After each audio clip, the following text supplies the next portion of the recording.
안녕하세요. 오늘은 멜랑콜리의 그림자, 자아와 상실이라는 글을 좀 깊이 들여다볼까 하는데요. 깊은 상실 뒤에 오는 그 복잡한 감정, 멜랑콜리에 대한 이야기입니다. 이 글이 총 5단계로 감정 변화랑 심리학적 분석을 보여주거든요. 우리의 목표는 이 여정을 따라가면서 그냥 슬퍼하는 거랑은 다른 멜랑콜리의 본질을 이해해 보는 거예요. 시작부터 좀 강렬해요. 나는 그녀를 사랑했다. 정확히 말하자면 나는 그녀 그 자체였다. 이 감정 대체 어떻게 봐야 할까요? 네, 여기서 가장 중요한 개념이 바로 동인이시입니다. 아이덴티피케이션이라고 하죠. 그러니까 무의식적으로 사랑하는 사람을 내 자아의 일부로 아예 나 자신처럼 여기게 되는 과정이에요. 그래, 그녀가 웃으면 내가 웃었다 이런 표현이 나오잖아요. 그런 것처럼 상대방과 나 사이의 경계가 좀 흐려지는 거죠. 마치 하나가 된 것처럼 느끼는 상태랄까요? 그렇게 거의 하나처럼 느꼈는데 그 대상이 갑자기 사라진다면 와, 정말 모든 게 무너지는 기분이겠네요. 보통은 상실을 겪으면 그걸 인정하고 슬픔을 밖으로 표현하면서 애도 과정을 거치잖아요. 그쵸? 그런데 이 글 속 인물은 반응이 사뭇 달라요. 식사도 하지 않고 잠도 오지 않았다. 심지어 침대 시트를 끌어안고 울었다. 이런 모습들이 나오고요. 또 속으로는 계속 왜 날 떠났지? 내가 뭘 잘못했나 하면서 자책만 하죠. 이게 일반적인 슬픔이랑 다른 건가요? 또 과정에서는 대상을 떠나보내면서 슬픔을 외부로 표현하게 되죠.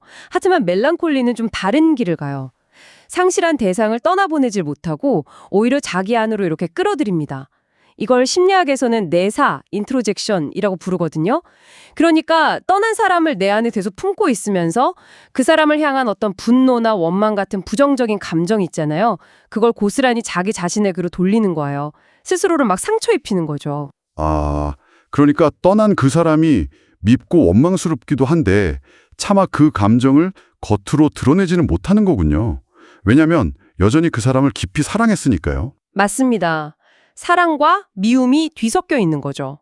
그래서 결국 네가 떠난 건 내가 부족해서야. 내가 쓸모없는 사람이었기 때문이야. 라면서 모든 화살을 자기한테 돌리는 거고요. 와, 듣기만 해도 정말 너무 힘든 과정일 것 같아요. 자기 파괴적인 느낌도 들고요. 네, 그게 바로 멜랑콜리가 가진 핵심적인 비극성입니다. 상실한 대상에게 느꼈어야 할 어쩌면 당연한 분노나 실망 같은 감정들을 건강하게 표현하지 못하는 데서 문제가 시작되는 거예요. 그 억눌린 감정들이 결국은 전부 자기 비난, 무가취함, 자존감의 완전한 붕괴로 이어지게 되죠. 이 부분을 프로이트가 아주 날카롭게 지적했는데요. 자아는 상실한 대상을 동일시하고 그 대상에 대한 공격성을 자기 자신에게 돌린다. 이렇게요. 대상에 대한 공격성을 자기에게로. 네.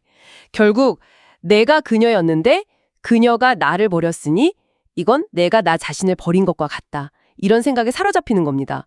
거울을 봐도 자기가 보이지 않는, 자아가 완전히 텅 비어버린 듯한 그런 경험이죠. 사랑에 무너진 기억이 자아를 쫌먹는다는 글의 표현이 이제야 정말 깊이 와닿네요. 단순한 슬픔이 아니라 자아 자체가 깎여나가는 느낌? 그렇죠. 그래서 보통 사람들이 위로랍시고 하는 말 있잖아요. 시간이 지나면 괜찮아질 거야. 시간이 약이야. 이런 말들. 이 글에서는 그게 통하지 않는다고 딱 잘라 말해요.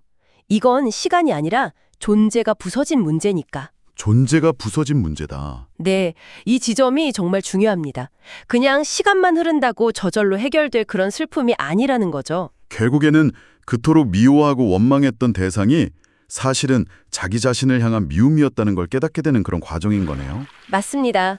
그래서 이 글은 멜랑콜리를 이렇게 정의하면서 마무리해요. 잃어버린 사람을 떠나보내지 못해 그 사람을 자신 안에 들여와 함께 죽어가는 고요한 애도. 함께 죽어가는 고요한 애도. 네. 말하지 못한 슬픔, 또 인정받지 못한 분노, 그리고 결국 나에게 되돌아온 그 그리움이 다 뒤섞여서 만들어낸 깊은 그림자라고 할 수 있죠. 상실한 대상을 내 안에 가두면서 결국 나 자신마저 그 안에 함께 갇혀버리는 셈이니까요. 오늘 우리가 함께 살펴보니 깊고 어두운 슬픔의 여정, 어쩌면 여러분 중에도 비슷한 감정의 무게를 느껴보셨거나 혹은 주변에서 이런 모습을 보신 적이 있을지도 모르겠습니다. 밖으로 터져나오지 못하고 계속 안으로만 파고드는 이 복잡한 감정의 실체, 이걸 우리는 어떻게 이해하고 또 어떻게 마주해야 할까요? 한 번쯤 깊이 생각해 볼 질문을 남기면서 오늘 이야기는 여기서 마무리하겠습니다.